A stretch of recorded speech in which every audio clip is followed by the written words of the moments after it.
você aí de casa nessa terça-feira sua linda. Começamos agora o programa RF com você para todo o Brasil. E o tema de hoje? Bom, o tema de hoje faz parte da Semana da Mulher. Vamos falar sobre beleza. O que será que a Preta Gil... Olha aí as fotos da Preta Gil. E a Thaís Carla, que é a bailarina da cantora Anitta. O que será que elas têm em comum, hein, gente? Algo elas têm em comum. Guardam um segredo. Olha aí, ó. A Thaís Carla. Será que elas não têm vergonha das gordurinhas a mais? Será que é esse o segredo? Bom, tá curioso para saber o que vai ver hoje aqui, né? Então, olha só. Na Semana da Mulher, vamos falar sobre vaidade e aceitação. Você se olha no espelho e se acha bonita? As famosas que não têm vergonha de mostrar as gordurinhas a mais. Até que ponto é saudável apostar em novidades para ficar mais bonita? Tem também as principais notícias do dia. Roubo milionário no terminal de Viracopos segue sendo investigado. Vamos falar também sobre racionamento de água. E isso pode voltar na capital paulista. O RF com você está apenas começando. Daqui a pouco tem um assunto do dia. Você em casa se olha no espelho, se acha bonita, tem esse processo de aceitação? Pois bem, vamos falar sobre vaidade aqui no RF com você. Vamos receber uma psicóloga. Inclusive, mostra a Preta Gil. Olha aí. Preta Gil sensualizando aí na foto, sem maquiagem, sem Photoshop, sem nada, gente, na foto aí, né? E temos também a foto da Thaís Carla, ela que é bailarina da Anitta. Vocês conhecem, né? Com certeza. Ela também não tem vergonha jamais de mostrar o corpo, viu? Pois bem, elas se aceitam como são, né? Então, hoje é o assunto do dia, logo nessa semana, né? A Semana da Mulher. Vamos agora para a previsão do tempo, pode colocar na tela. Olha aí, Limeira, interior de São Paulo, previsão de chuva, mínima de 20, máxima de 33 graus. Em Campinas, sol entre nuvens, mínima 19, máxima de 31 graus. E em Ribeirão Preto também, clima chuvoso, mínima de 21, máxima de 32 graus. E a Polícia Federal investiga a origem de pelo menos 5 milhões de dólares que foram roubados numa ação cinematográfica de Viracopos. Os policiais já sabem quem são aí os criminosos que tinham informações privilegiadas e planejavam o assalto com antecedência. O avião foi carregado em Guarulhos e decolou rumo ao aeroporto de Viracopos, em Campinas. A quadrilha sabia da escala que o cargueiro faria domingo, às 9 horas da noite, e que estaria carregado com um volume grande de dinheiro. O destino final seria Frankfurt, na Alemanha. Em Campinas, a aeronave receberia outras mercadorias e foi quando os criminosos atacaram. De acordo com as investigações, o grupo entrou por uma das laterais do aeroporto. Foi aberto um buraco de 6 metros num alambrado próximo à área de mata. Os criminosos foram até um dos portões. 2 seguranças foram rendidos pelo caminho. 6 homens armados com fuzis invadiram a pista sem levantar suspeitas. Eles estavam em um carro semelhante ao utilizado pela equipe de segurança do aeroporto. Os funcionários foram rendidos e a quadrilha fugiu com o dinheiro, cerca de 5 milhões de dólares. A ação durou pouco mais de 5 minutos e até agora ninguém foi preso. Este consultor em segurança diz que os aeroportos possuem protocolos de segurança rígidos e que deveriam ser eficientes também para identificar veículos ou pessoas estranhos ao ambiente. Tem hoje softwares de leitura de placa, imagens pessoais, procedimentos para acessar a pé com o veículo, que, se bem executados, conseguem inibir esse tipo de ataque que o aeroporto sofreu. E 2 adolescentes assaltaram motoristas no trânsito de São Paulo. Eles estavam no carro de luxo roubado e, na fuga, ainda atropelaram um homem. O vídeo foi gravado numa rua de pouco movimento da zona leste de São Paulo. Quem dirige atravessa o carro de luxo na pista, Do lado do passageiro, o ladrão armado desce apontando para o carro que está mais atrás, enquanto ao mesmo tempo aborda a primeira vítima. O outro criminoso que dirigia desce e vai em direção ao carro que está ao fundo. Neste momento, um homem de moto passa na rua, mas os ladrões não dão muita importância para ele. Depois de roubar a mulher, o outro criminoso se une ao parceiro. Os dois ladrões entram no carro em que eles estavam e fogem. Toda a ação durou 40 segundos. De acordo com a polícia, esse não foi o único assalto da dupla. Os dois roubaram pelo menos mais 3 pessoas. E pior, durante os assaltos, dirigindo em alta velocidade, o ladrão atingiu um homem que estava nessa calçada. Ele teve a perna quebrada e passou por cirurgia. Segundo a família, a vítima ficou com um coágulo no cérebro. O carro amassado foi encontrado perto de Santo André, no ABC Paulista. O veículo usado nos crimes era roubado e dentro dele estavam os ladrões, 2 menores de 17 anos. Eles foram apreendidos. Uma arma falsa foi encontrada com eles. E foi pedida a prisão temporária do suspeito de matar um skatista dentro de um posto de combustíveis em São Paulo. A câmera de segurança registrou o momento em que vários skatistas se reúnem no posto de gasolina. O gerente aparece e reclama da presença dos jovens. Na sequência, eles correm na mesma direção. Instantes depois, todos voltam. Marcos Tonioli, conhecido entre os amigos como Suco, foi morto com 2 tiros. Ele e outros 9 jovens resolveram andar de skate na parte desativada deste posto que fica na zona leste de São Paulo. O gerente, Francisco Paulo dos Santos, queria que eles fossem embora. A discussão virou briga. Testemunhas contaram que o homem agrediu um dos jovens com um rodo. Segundo a polícia, Marcos resolveu defender o amigo e a briga terminou neste beco. O acusado correu para lá. Marcos foi atrás. Segundo os garotos, Francisco fez um disparo que acertou um dos jovens de raspão. Ele atirou novamente e atingiu Marcos pelas costas. A polícia investiga o caso e agora quer saber quem atirou no skatista. Nesta segunda-feira foi pedida à Justiça a prisão temporária do gerente de atendimento do posto de gasolina. Francisco ficou no posto até a polícia chegar, como mostram essas imagens. Depois ele sumiu. A família da vítima estranhou. A pessoa cometeu um crime, permanece no local e a polícia não prende ele, sabendo que ele está presente, que ele está no local. Este homem que é segurança do posto garante que Francisco não tem arma e acredita na inocência do colega. Ele não trabalha armado, né? O gerente, ele não tem essa autonomia para trabalhar armado. Na despedida de Marcos, muitos amigos tentavam entender o que aconteceu. A gente não quer que o Suco vire só uma estatística. Meu filho morreu protegendo um outro colega dele. Bom, daqui a pouco mais notícias aqui no RF com você. Vamos falar sobre uma possibilidade de racionamento na capital paulista de água, viu, gente? Um drama aí que os moradores viveram há muitos anos e também alagamento no Pantanal. Vamos falar tudo isso aqui hoje no RF com você. O estudante de direito foi preso ao se passar por advogado em Manaus, isso mesmo. O estelionatário cobrava até R$5.000 de parentes de presidiários, prometendo ajuda para soltar os presos.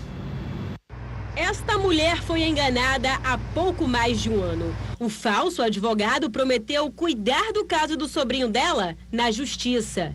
Ele me cobrou R$1.000, né? Mas nunca ele soltou meu sobrinho. Depois de receber parte do pagamento, o estelionatário sumiu. Eu fui até a OAB, perguntei tudinho e lá me informaram que ele não era nada de advogado. O Alisson Ferreira dos Santos, de 26 anos, está terminando o curso de Direito em uma faculdade particular. Mas, segundo a polícia, enganou dezenas de pessoas dizendo ser advogado criminalista.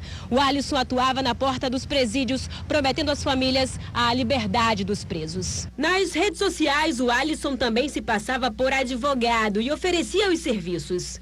Nas fotos, o estelionatário posa com os colegas de profissão em escritórios. A polícia chegou até ele depois que o estudante contou a uma cliente que era amigo pessoal de uma juíza e que a magistrada ajudava o universitário a soltar os presidiários. O próprio magistrado, imediatamente, ao perceber que estava sendo vítima, tendo seu nome usado com perfis falsos em redes sociais, contactou o DENARC, porque é uma área de narcotráfico, e o DENARC fez a investigação. O Alisson cobrava em média de 20 a 50 mil reais. O suspeito teve a prisão preventiva decretada e pode pegar, no mínimo, 1 ano de prisão. E olha, 7 homens fingiam ser policiais, mas foram presos durante uma operação da Corregedoria da Polícia Militar do Rio de Janeiro. Eles são suspeitos de integrar uma milícia.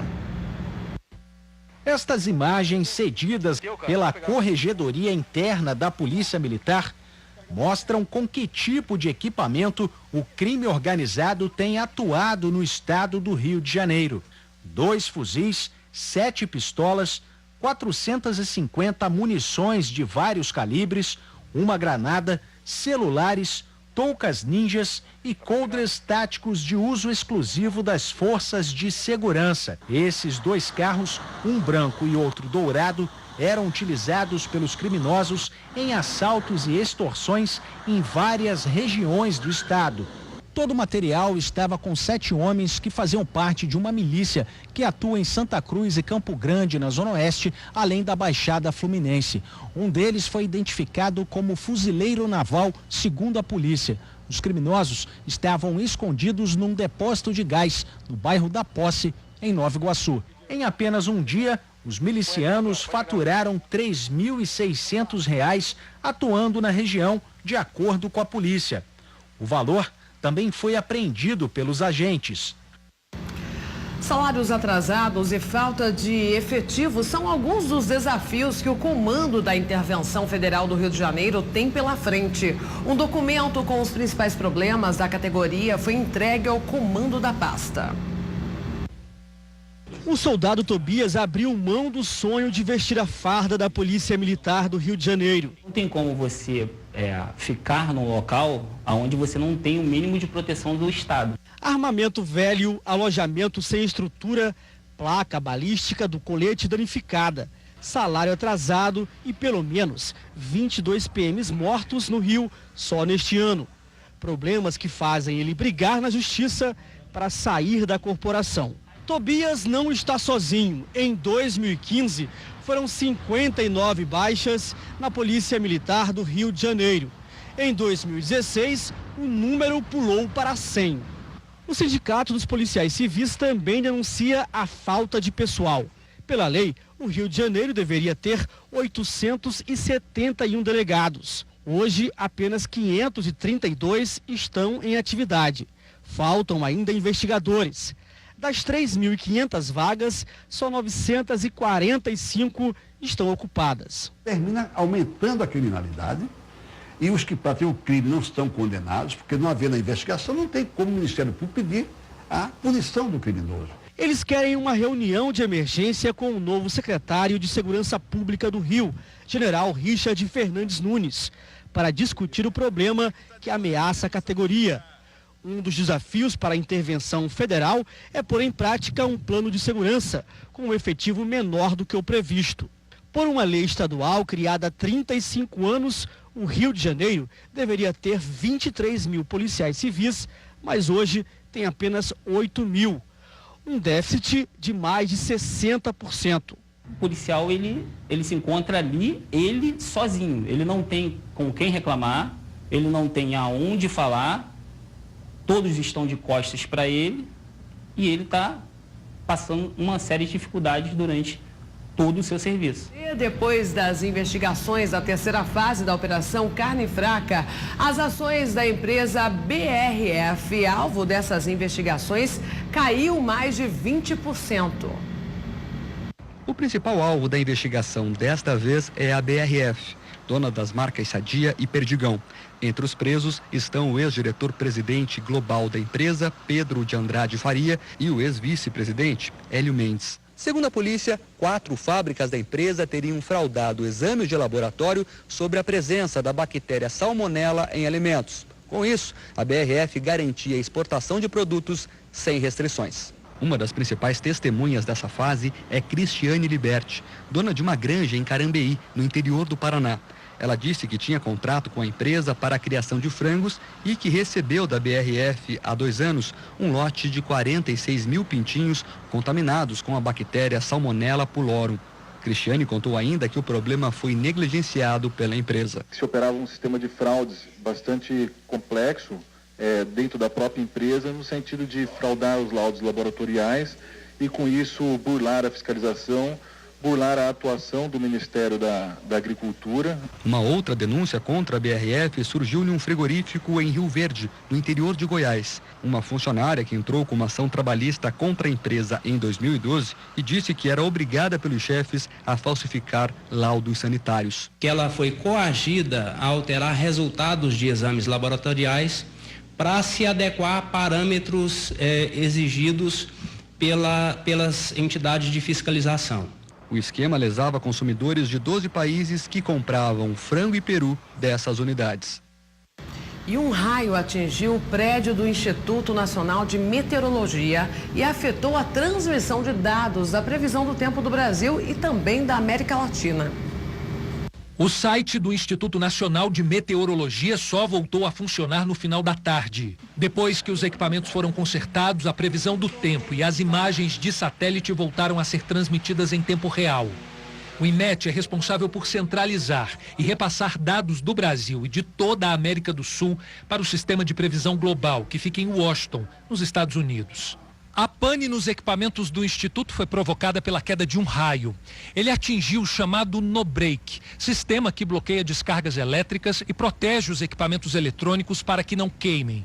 Informações sobre o tempo deixaram de ser atualizadas e foram suspensas num total de 17 horas. Houve um atraso na transmissão desses dados a nível internacional. Localmente a gente teve um atraso, obviamente, no atendimento à imprensa e na geração dos modelos numéricos e também no fornecimento das informações para os órgãos parceiros do governo federal. Nesse período, órgãos importantes como a Defesa Civil das cidades ficaram sem receber informações e possíveis alertas sobre fenômenos que representam um risco à população não foram emitidos. E aí, já participou pelo WhatsApp aqui do RF com você? Ainda não nessa terça-feira? O tema de hoje, autoestima. Na Semana da Mulher, né? Um programa feito para você, mulher e também homem, né? Para você se olhar no espelho e se sentir uma diva. Um homem lindo, atraente, sexy. Pois bem, tem que assistir o programa de hoje, viu? Coloca a foto da Preta Gil, a cantora Preta Gil. Olha aí, a Preta Gil sem filtro, natural, mostrando inclusive as celulites comuns em mulheres, né? Temos que saber isso. Muita mulher usa filtro, Photoshop, né? Fica aquela mulher perfeita e na realidade não é tudo isso, né? Temos também a foto da Thaís Carla, ela que é bailarina da cantora Anitta.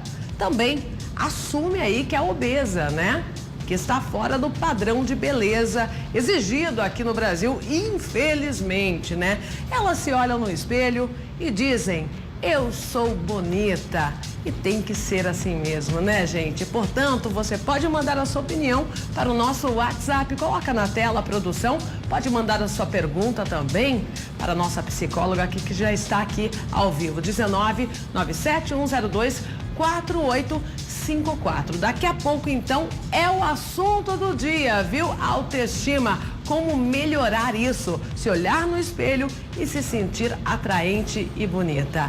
Mas antes de falar sobre isso, tem um outro recado. Você sabe, sobre beleza também, né? E vamos continuar o tema, né? Falando sobre beleza, falando em autoaceitação aí. Nós vamos mostrar agora as celebridades que não estão ligando para a balança não, viu? Preta Gil e Thaís Carla são exemplos de mulheres famosas que não se importam em mostrar nas redes sociais o corpo delas como realmente é. Na internet ou nas capas de revistas, as celebridades aparecem com corpos considerados perfeitos. Estas imagens acabam criando padrões estéticos que são seguidos por muitas pessoas, mas Mas o físico invejável nem sempre é só o resultado de dietas rigorosas, exercícios físicos e cirurgias plásticas. Há também os artifícios que deixam os corpos dos famosos mais bonitos do que realmente são. Existem vários programas de edição capazes de mudar o corpo de uma pessoa, aumentando proporções, diminuindo, removendo detalhes. Mas muitas vezes o resultado da foto é difícil de ser alcançado pela maioria das mulheres. Mas tem gente que já se libertou desses padrões e decidiu se aceitar. Preta Gil tem agitado o ambiente de uma rede social. Com mais de 5 milhões de seguidores, a cantora publicou fotos de biquíni sem filtros e sem retoques. E tem recebido vários elogios. Essa seguidora comenta: me representa. A outra diz: linda e natural.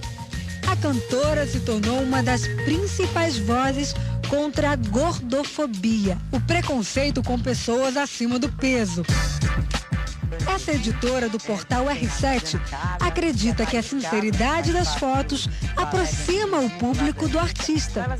Ela avalia o movimento como uma tendência. Eu acredito que para as mulheres normais, comuns, as que não são famosas, isso incentiva muito elas a irem para uma praia, usarem um biquíni, se mostrarem como são, sem essa obrigação de ter que estar magra, né? E como se o seu valor tivesse exclusivamente nisso. Já está grande a lista de celebridades que estão na mesma onda de exposição do corpo, sem retoques. A gente tem outras pessoas, a Mariana Xavier também já fez isso, postou foto inclusive de lingerie. A gente tem a Thaís Carla, que faz parte do balé inclusivo lá da Anitta. Então elas não têm medo, elas não têm vergonha de mostrar o próprio corpo. Demi Lovato, que tem transtornos alimentares, também publicou uma foto libertadora. Gabi Amarantos e Fabiana Carla também mandaram as favas, os padrões estéticos. Amigas, as famosas revelaram que têm uma relação bem resolvida com as próprias curvas. A atriz Giovanna Grigio, que influencia muitas jovens, postou uma foto em que aparece tomando sol na praia e fez questão de deixar à mostra as estrias. Ela quis expressar que as marcas na pele são normais e não a tornam mais ou menos bonita.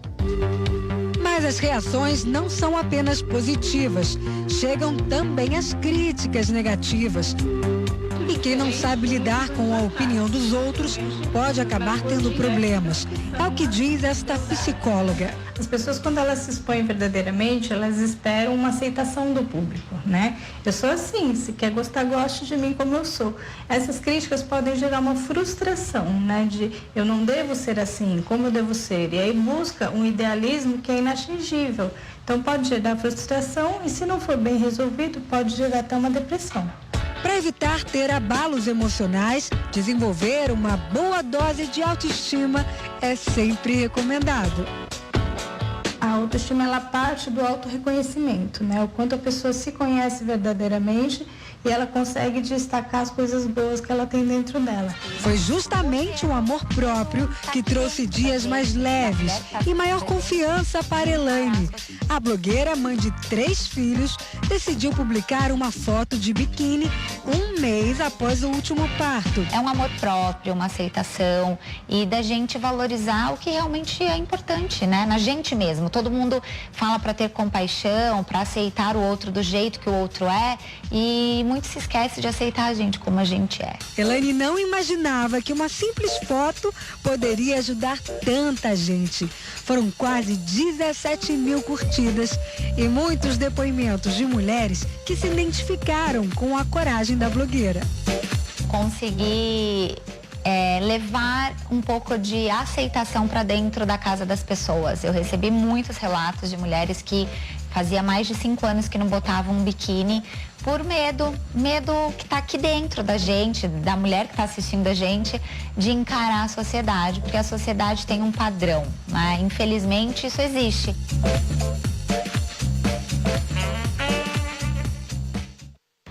vamos então quebrar esse padrão, né? Justamente na Semana da Mulher, nós precisamos, gente, nos valorizar. E valorizar o que a gente tem de bom. Não é só o exterior, não, gente. O interior conta ainda mais, viu? E para falar sobre esse assunto, eu recebo aqui a Thaís Gazotti, ela que é psicóloga. Seja muito bem-vinda novamente. Obrigada, Mariane, obrigada. Estou muito feliz em poder estar participando aqui novamente.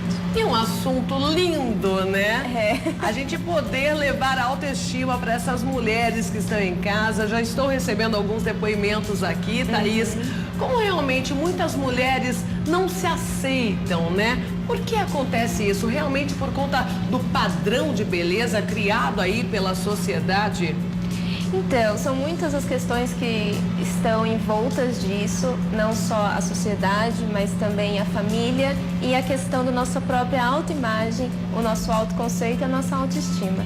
Então, são nossas próprias valorizações que a gente vai criando ao longo da nossa vida com base nas atividades que nós vamos realizando.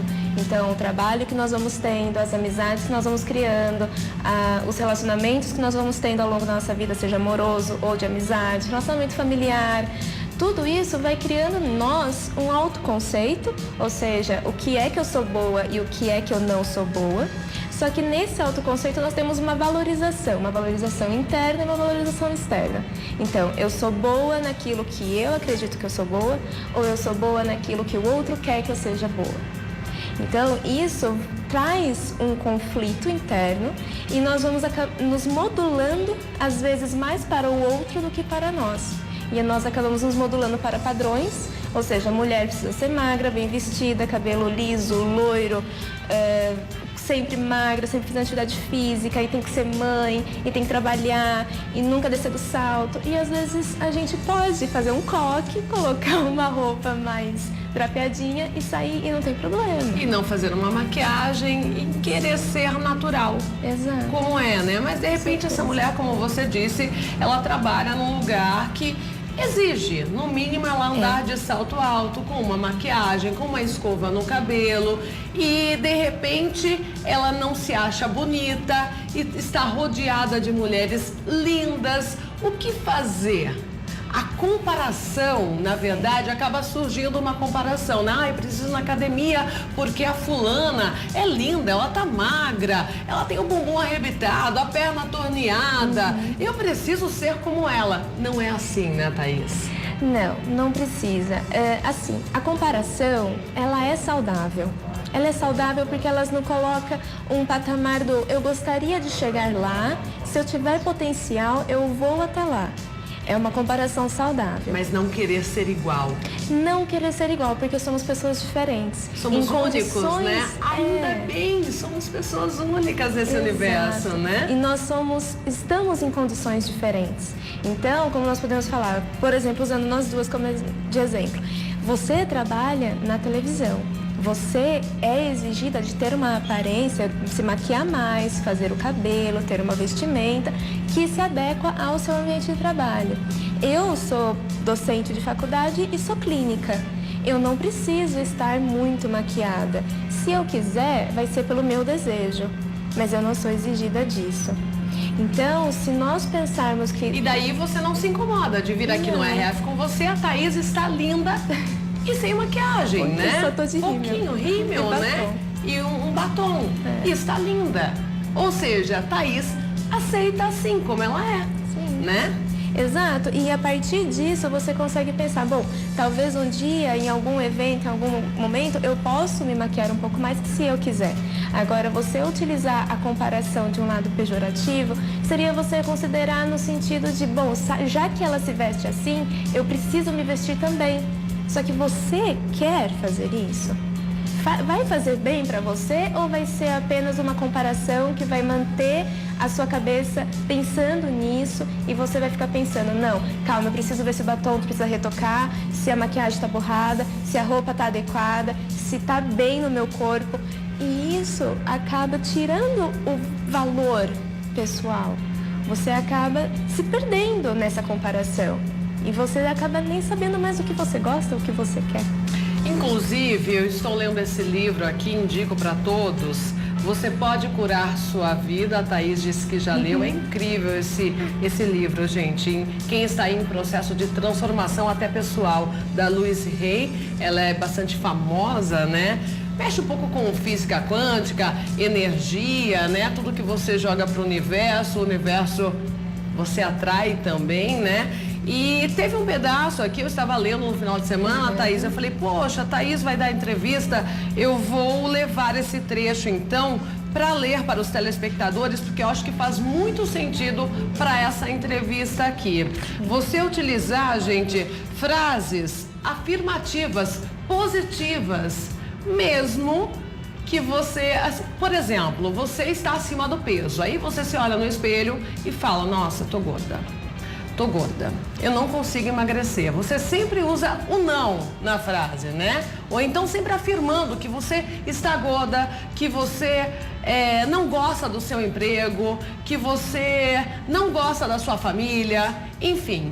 Daí, olha só, as frases negativas estão aí, olha, não quero ser gordo, não quero ser pobre, não quero ser velho, não quero morar aqui, não quero ter este relacionamento, não quero ser como meu pai, a minha mãe, não quero ficar mofando nesse emprego, não quero ter esse nariz, corpo, cabelo, não quero ser solitário, não quero ser infeliz, não quero ser doente, ou seja, a pessoa que é negativa sempre usa o não, né? O não e sempre com alguma palavra que para a nossa sociedade tem um valor pejorativo e que diminui esse aspecto. Por exemplo, o ser velho, todos nós vamos envelhecer em algum momento, mas ser velho para a nossa sociedade é ser incapaz, é ser inútil, é ser um peso.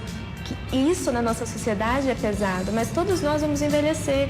Então isso E você pode se transformar no idoso jovem. Jovem, que é muito útil, que é ativo, que está presente nas festividades, que gosta de conversar, que é diferente dessa ideia velha que nós temos. Então, por que não mudar essas frases, né, afirmativas negativas em positivas? Coloca o exemplo que está, inclusive, aqui no capítulo desse livro. Olha, você pode usar, estou mais magro, mesmo estando acima do peso, mas você vai conversar com uma pessoa pergunta, Marielle, como você está se sentindo?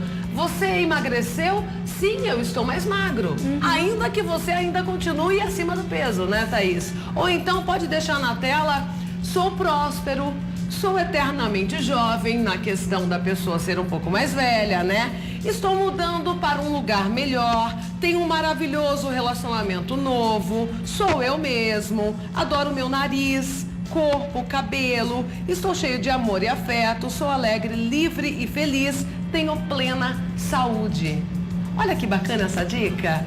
Quem sabe você não começa a usar essas dicas a partir de hoje, ao invés de só reclamar ou então só colocar um não nas frases do seu dia a dia, começa a ser mais positivo, não é mesmo? Com certeza. Bom, vamos para o intervalo agora? Vamos, Thaís, daqui a pouco vamos mostrar outra matéria, porque você sabe que tem adolescentes que se preocupam muito com a beleza, né? E acabam extrapolando, exagerando, fazendo técnicas arriscadíssimas aí em casa, inclusive. Na Semana da Mulher, tratando sobre um tema muito importante, beleza, mas também os limites, né? Como se olhar no espelho e se sentir linda, melhorar a autoestima, sair um pouco do padrão de beleza aí exigido aí pela nossa sociedade, infelizmente, não é mesmo? Thaís Gazotti está aqui, psicóloga, está esclarecendo tudo e as opiniões estão chegando, viu, Thaís? A Jéssica de Moreira Salles, ela gostaria de saber por que a autoestima acaba. Porque a minha está zerada, não gosto de mim. Realmente, a gente passa por períodos, né, Thaís? Passamos por períodos. E como eu havia falado um pouco no início, mas a gente pode entrar com um pouco mais de detalhes, a nossa autoestima, ela está muito relacionada à nossa autoimagem e ao nosso autoconceito. Então, a depender do momento de vida que nós estamos passando, nós temos uma valorização maior ou menor de nós mesmas e também recebemos uma valorização maior ou menor do exterior a nosso respeito. Se nós não chegamos a trabalhar mais a valorização pessoal, independente de qualquer época que a gente está passando, mas durante o momento que estamos passando, a nossa valorização ela vai diminuir, porque o que pesa mais para nós acaba sendo o exterior. Então, o que pode acontecer? Crise no trabalho, crise em relacionamentos, dificuldade de relacionamento familiar, imagem corporal mesma, de não se sentir satisfeita com alguma parte do corpo ou com a estrutura corporal como um todo. Tudo isso vai diminuir a sua própria valorização. Você vai poder pensar, poxa, meu trabalho não é legal, tô gordo, como aquelas frases que você havia falado no bloco anterior. E isso vai diminuindo e quanto mais você menos se valoriza, menor vai ser a sua autoestima. Você vai reforçando isso a todo momento, né? Por isso a necessidade de você ser uma pessoa positiva, para você que está com a autoestima lá embaixo. Você tem que se olhar no espelho, ainda que você não se veja aí linda, mas você se olhar, começar a se perceber e falar, eu sou bonita, eu sou grata por ter os olhos e enxergar, por ter a boca e falar, por ter as pernas, por ter braços, mãos. A partir do momento que você começa realmente a ter gratidão pelo que você é, pelo que você tem, porque muita gente não tem. Muita gente não enxerga, muita gente não consegue falar, muita gente tem dificuldade para andar. Então, assim, você tem que ter gratidão realmente pela vida, né? Daí as coisas parecem que começam a mudar, não é mesmo, Thaís? Com certeza, porque os conflitos da vida, eles nunca vão deixar de existir. Sempre vai existir um conflito familiar, sempre vai existir um conflito de trabalho, de relacionamento. Agora, a pessoa vai ser sempre você. Vai ser sempre a sua capacidade, as suas habilidades e a sua vontade de estar realizando aquilo. Às vezes, você não precisa nem valorizar aspectos físicos seus, mas valorizar quem você é.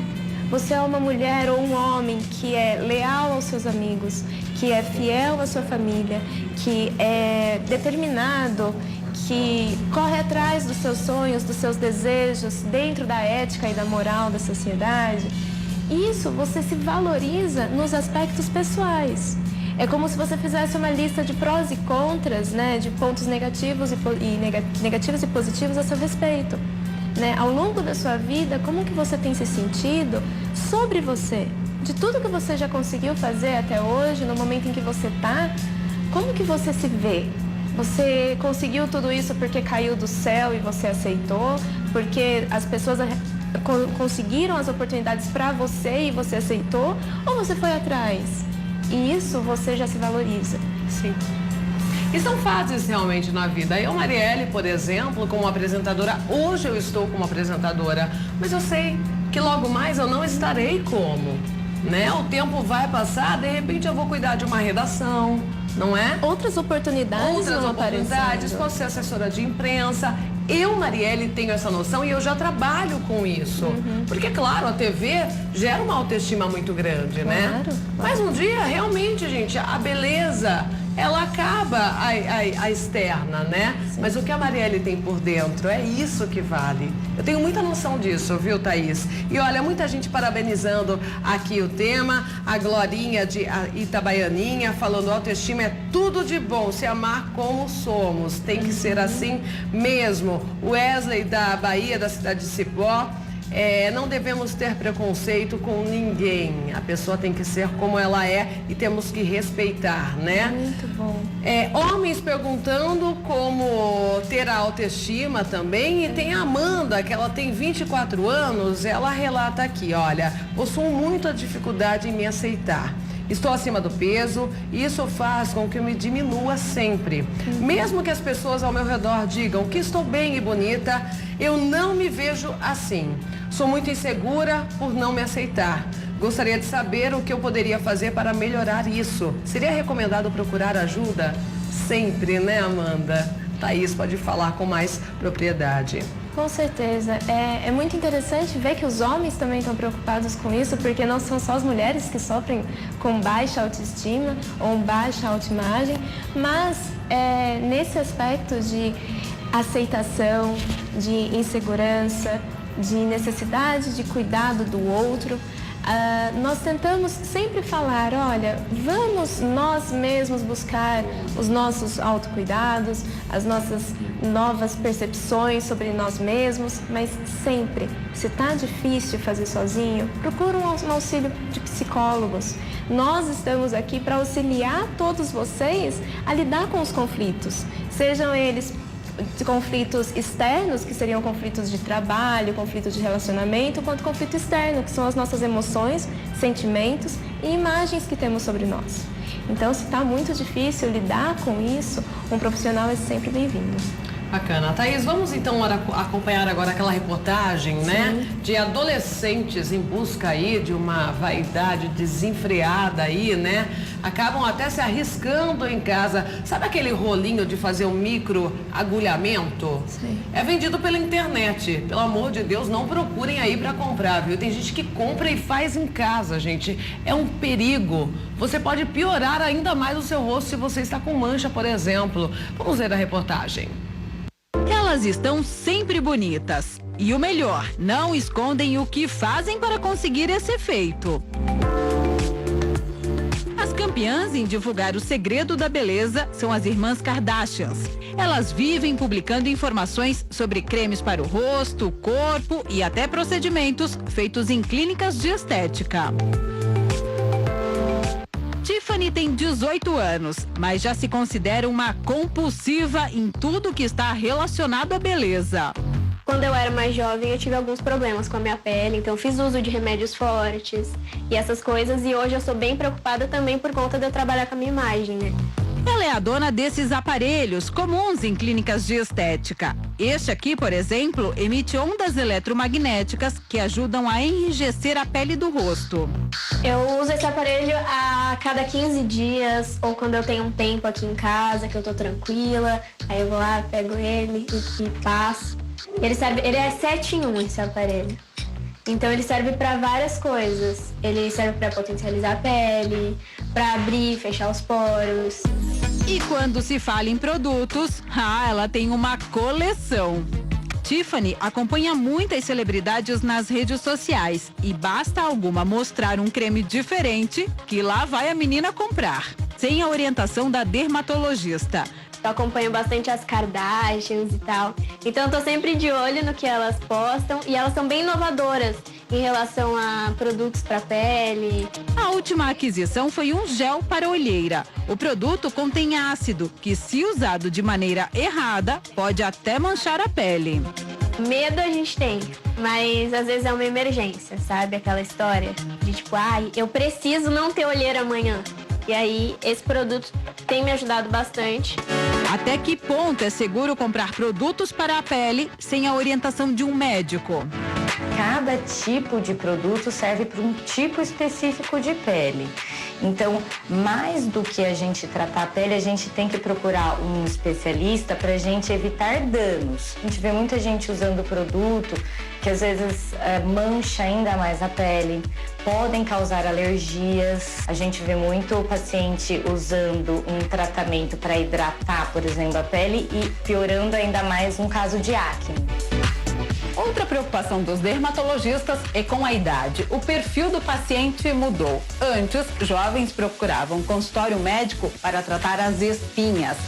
Hoje, a metade das pacientes de até 25 anos da doutora Angélica procuram tratamentos para evitar as rugas. Cada idade existe um tipo de tratamento específico, né? Por quê? Porque senão a longo prazo, aquele tratamento para ela pode ser que ou ela tenha um efeito ao contrário do que ela está esperando, ou pode ser que ele não surta o resultado que ela quer.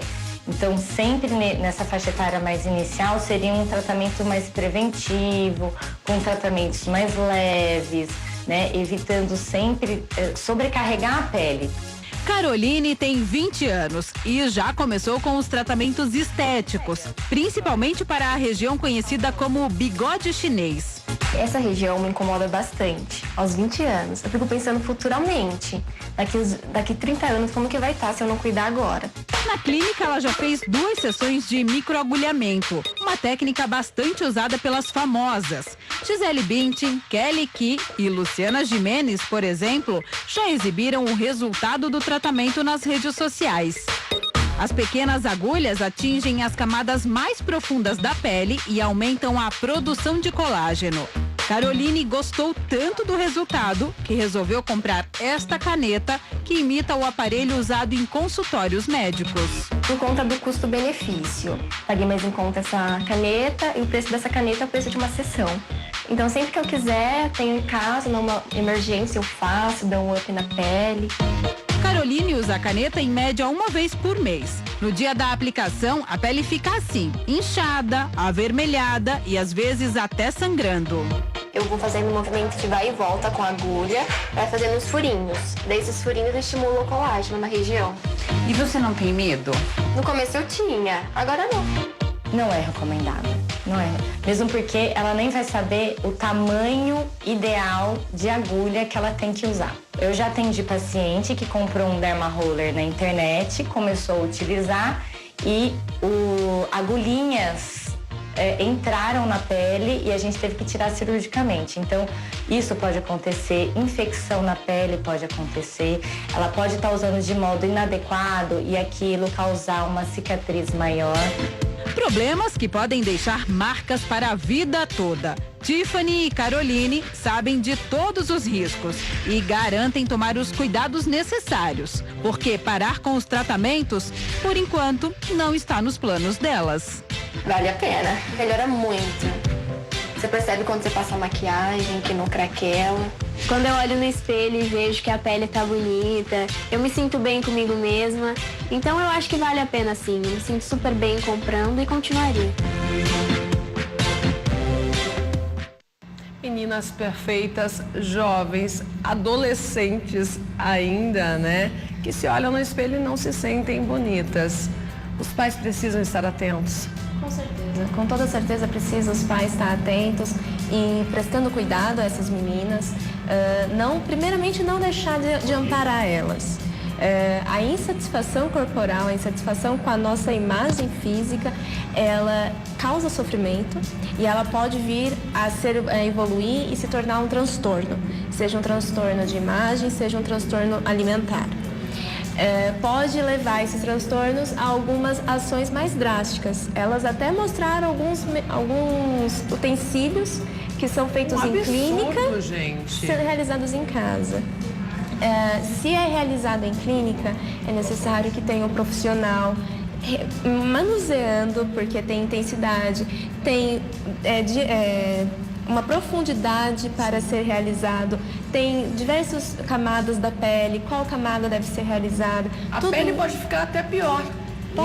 Pode realmente ter um efeito contrário. Sim. Então, se o procedimento estético é realizado dentro de uma clínica estética renomada, com médico ou biomédico, faça com orientação, não faça sozinho.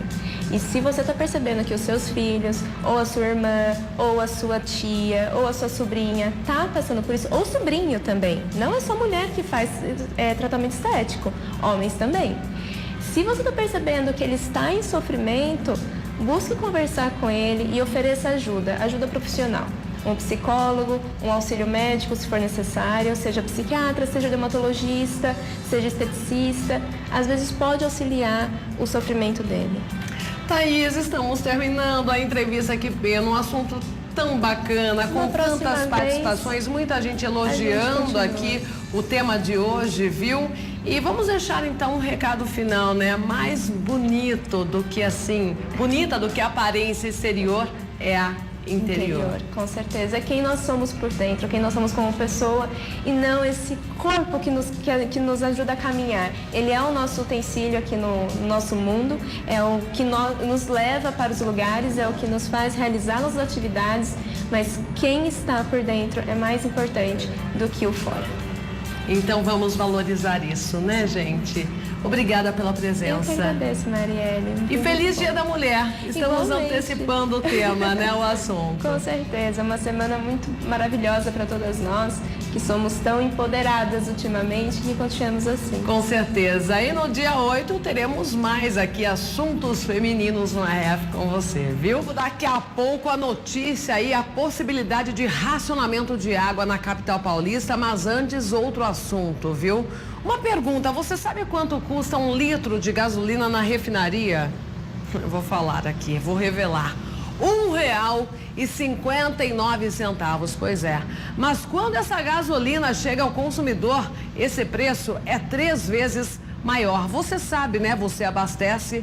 Bom, vamos ver então por que esse preço aumenta tanto assim para você, consumidor. Davi trabalha cerca de 14 horas por dia como taxista e reclama que quase 40% do que recebe são para os gastos com combustível. Eu acho absurdo, cara, que a gasolina está muito cara. Pode ser difícil de acreditar, mas a gasolina sai da refinaria custando R$1,59 o litro. Até chegar no tanque do consumidor, ela sobe 174%, superando os R$4 por litro. No início do ano passado estava R$3,20, um ano depois R$4,50.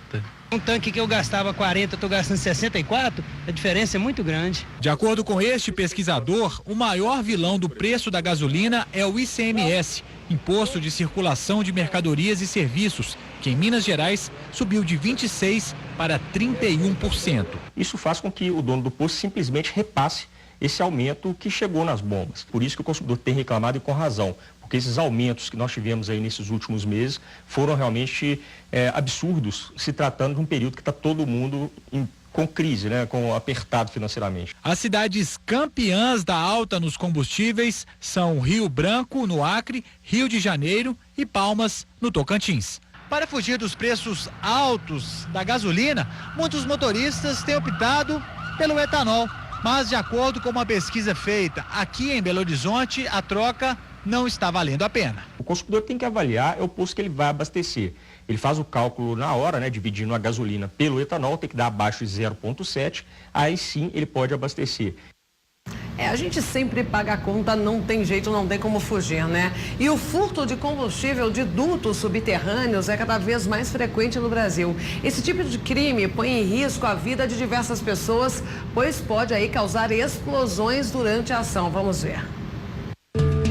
Uma ação ousada, executada embaixo da terra. Causar a explosão, né, seguida de um incêndio. A Transpetro, braço da Petrobras que faz o transporte de combustíveis, descobriu o desvio de combustível de aviação nos dutos próximos ao Aeroporto Internacional de Guarulhos, em São Paulo, o mais movimentado da América do Sul. A intervenção criminosa causou a interrupção temporária no abastecimento do querosene. No mesmo dia da descoberta do furto, chegou a circular uma mensagem extraoficial do diretor de operações do aeroporto, o comandante Miguel Dal, orientando as empresas aéreas a abastecerem com capacidade máxima nos locais de origem e assim abastecerem menos em Guarulhos. No dia seguinte, o aeroporto registrou 29 atrasos e 4 cancelamentos de voos. Durante as investigações, técnicos da Transpetro chegaram a 2 endereços próximos ao aeroporto. Em um dos imóveis, os policiais encontraram mangueiras de alta pressão e um buraco no chão. Ali começava um túnel. A ideia era que a escavação chegasse até o duto de querosene da Transpetro, que passa do outro lado da rua. Ao encontrar a tubulação de combustível, os criminosos perfurariam o duto e desviariam o querosene. Mas o que parecia apenas um plano era uma ação que já estava em prática em outro endereço. Nesta casa, os policiais encontraram provas de que os ladrões estavam realmente furtando o combustível. O imóvel fica ainda mais perto do aeroporto, a apenas 1.000 metros. No local, a polícia encontrou um túnel de cerca de 10 metros que já tinha chegado até o duto. Estava em pleno funcionamento. A técnica usada para desviar o combustível dos dutos não é simples. Geralmente é preciso uma tubulação extra que funciona como uma espécie de registro e é conectada ao duto principal. Por isso, para este engenheiro, os envolvidos nos furtos não são amadores. A gente tem uma ideia, esse tubo, né, como se fosse esse tubo, né, passando um combustível a uma pressão maior do que a atmosférica. Claro. Né? Como é que se faz para tirar o produto daqui? Um dos métodos faz um encapsulamento aqui nesse tubo, certo? O que vem a ser o encapsulamento? Faz um revestimento com um material, uma massa, né, um material duro, e aqui é feito a furação. Nessa furação já se coloca um tubo, né, uma válvula para poder dosar e retirar esse produto combustível dali. A Transpetro não divulgou oficialmente o total de combustível roubado, mas o delegado que cuida do caso recebeu a informação de que foram mais de 100 mil litros. Combustível suficiente para abastecer 6 Boeing 737 com capacidade para até 215 passageiros ou 20 jatinhos de pequeno porte. Até agora ninguém foi preso. A polícia já sabe o nome de uma mulher que teria alugado um dos imóveis usados pelos criminosos e investiga quem são os possíveis receptadores do combustível. Bom, agora um outro alerta aí.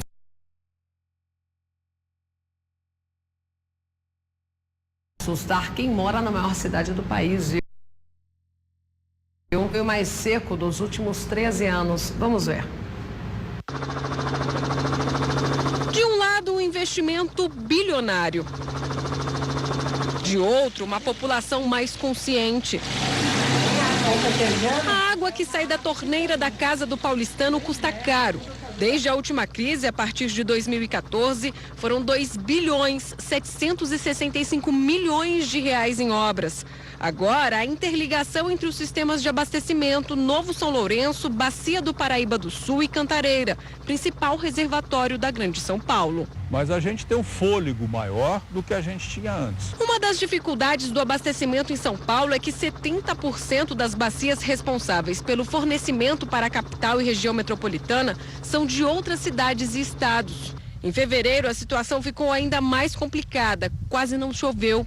Mesmo assim, desde o começo deste mês, a oferta de água é maior. É que a interligação aumenta a disponibilidade de água em reservatórios como este, caso o nível baixe por falta de chuva.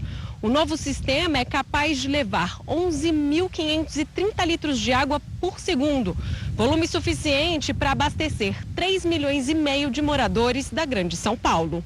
Isso não significa que a população pode gastar água sem preocupação. Os riscos com as obras, os riscos diminuem um pouco, mas não a ponto da gente poder falar que vai enfrentar qualquer crise com tranquilidade.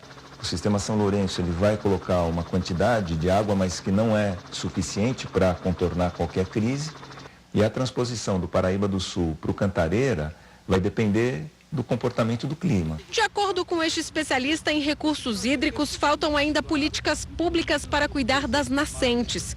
Ele explica que o governo investiu em transposição e também em capacidade de abastecimento, mas pouco fez para resolver o problema na cabeceira dos rios, que é onde brota a água. Eu vejo que nós precisamos investir na proteção aos mananciais, que é onde a água está na natureza. Nós vamos colocar mais, fazer o que a gente chama de revegetação, porque a vegetação, a presença da vegetação na superfície das bacias dos mananciais ajuda bastante a reter a água que chove e mantê-la no solo. O consumo de água em São Paulo mudou depois da crise. Era de 169 litros por dia para cada morador em 2013. Em 2014, quando a escassez começou, o gasto caiu para 126 litros por dia. No auge do racionamento, em 2015, o consumo baixou ainda mais. Foi para 120 litros por pessoa ao dia. Assim que a situação melhorou, em 2016, o índice atingiu os 129 litros diários para cada habitante e se manteve igual em 2017. Quando a gente sai da crise, a gente sai com um padrão de consumo 15% menor do que antes da crise, né? Então a população aprendeu a economizar. Dona Edine vive à beira de uma represa do sistema Cantareira há mais de 10 anos. Há 4, ela viu a água ir embora. Hoje observa com alívio o nível do reservatório se recuperar aos poucos. Minhas irmãs, que é de São Paulo, ela falava assim, a gente tá vendo que tem que recepcionar água, mas que jeito? Ela achava que a casa dela é muito grande, ela gosta de jogar água. Um dia ela chegou aqui, ela chorou e falou, nunca mais vou fazer o que eu faço lá. Com o consumo mais consciente e o alto investimento em transposição para períodos de seca, a Sabesp estuda reajustar a tarifa, o que deve ser divulgado em maio. A Sabesp está apresentando uma proposta de aumentar a tarifa de água caso o consumo abaixe além de um determinado nível. A gente precisa evoluir até nessa forma como a gente é feito, como se faz o pagamento pelo serviço de água dentro da casa da gente.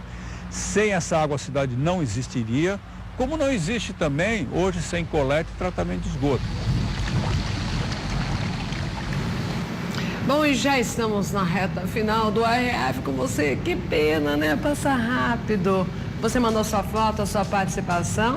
Então vamos colocar, você vai se ver agora ao vivo aqui, viu? Fique esperto aí, pode filmar também esse momento para mostrar aí para sua família que apareceu aqui no RF com você, porque eu mostro mesmo, viu? O Fábio de Medeiros Neto, Bahia. Beijão para você, Fábio. Gabriel, Jean, Taline e Ana, criançada reunida aí, Redentora Rio Grande do Sul, beijão para vocês. O José de Ibitigá, interior de São Paulo. Moisés Pinho de Grão Mogol, Minas Gerais, sempre participando, né, Moisés? O Nego Chico de Conceição, Paraíba, ótima terça. A Neia de Divinópolis, Minas Gerais, beijão, Neia. Beijão também para o Rodrigo e a Joana de Guimarães, Minas Gerais. Sandro de Araripina, Pernambuco. Beijão, Sandro. Abraço também para a Valquíria e Francisco de Petrolândia, Pernambuco. Valquíria sempre participando. Super beijo, amiga. Wesley, Kaique, Luiz, Alex e Pietro se divertindo aí de Cipó, Bahia. A Zilma de Governador Nunes Freire, Maranhão. Beijão. Ótima terça para o Paulinho de Campo do Meio, Minas Gerais. Abraão Cândido de Pedra Lavada, Paraíba. Como eu sempre falo, eu vou conhecendo as cidades do Brasil, né? Tati de Capão Bonito, já conheço, interior de São Paulo. Beijão, Tati. Joninho e Nayane de Esplanada, Bahia. Essas são as participações, delícia receber esse carinho de vocês logo no início da semana, né? A notícia boa é que ainda tem quarta, quinta, sexta e sábado agora, edição especial do RF com você, um resumão aí da semana para você que não perde por nada desse mundo o nosso programa. Bom, gente, eu volto amanhã, se Deus quiser. Até lá. Tchau, tchau.